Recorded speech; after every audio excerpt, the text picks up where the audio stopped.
in full bloom, and joining us this morning to talk about our fall planting and our spring planting is Rebecca Cohen from Rebecca's Plants. Thank you for coming in. It's great to be back. I was just thinking about you yesterday, hoping you were going to come in to tell us what to do. So right now the mums, they are mumming. They are mumming, just like the fall leaves outside. They're at peak or just past. So what I've got here are 3 looks for fall, all of which can be planted when the temperatures are in the 50s, so it's perfect for now. So along with the mums, I've paired it with some coral bells. And that's what's in front there. That's what's in front. You'll see the larger leaves, and it comes in lots of different colors.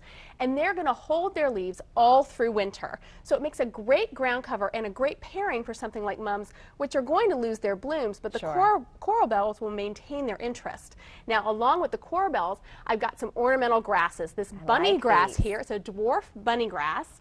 Of course, ornamental grasses come in all different sizes and different types of plumes, so you can pick what you like, but leave the plumes up all winter long, and then you'll cut them back in March. And that's with your ornamental grasses that you already have in the ground, so that nice big pappus grass that's up and the willowy beach grasses, they can stay up. Exactly, they can stay up through winter. And we have some flowers. So with this second look here, it's sort of a little bit of a disguise. We've got this great container with pansies and violas, but underneath I have some bulbs, some spring blooming bulbs, and I say that planting bulbs is the easiest family planting activity ever, and there are several ways you can do it. Tell me this tip that you just told me off camera. Tell everyone. In terms of knowing which end is up, the tips are up.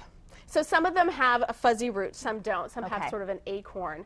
But you want to make sure that the tips are up. Pointy side up. Pointy side up. Now what I did in this container is I did several inches of soil. Then I put the largest bulbs on the bottom, fit them tightly. Those are going to be the tallest. Then on top, I put a layer of these smaller bulbs.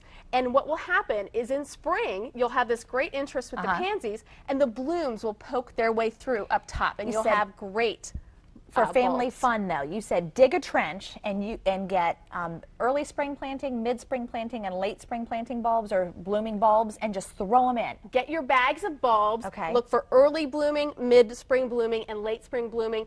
Dig a trench, have the family just scatter them in. I've got a great video on my Rebecca Plants blog that shows you how to do that. And you said the blooms will find their way up. You don't have to be so serious about making sure that pointy side is up. You don't have to worry that the pointy side is up. The bulbs will find their way. Okay, and what do we have here on the end? And then the last one is just a great example of some white anemone, some purple monk blooms, and also some pink speedwell. And that shows you that there are some late fall blooming perennials that you can plant now, and that will give you some interest in your garden where you have some bare patches right now. And super quick, it's easy to be sort of over exuberant and get more bulbs than you can handle. Then when you get out there to start planting, you're like, why did I get all these bulbs?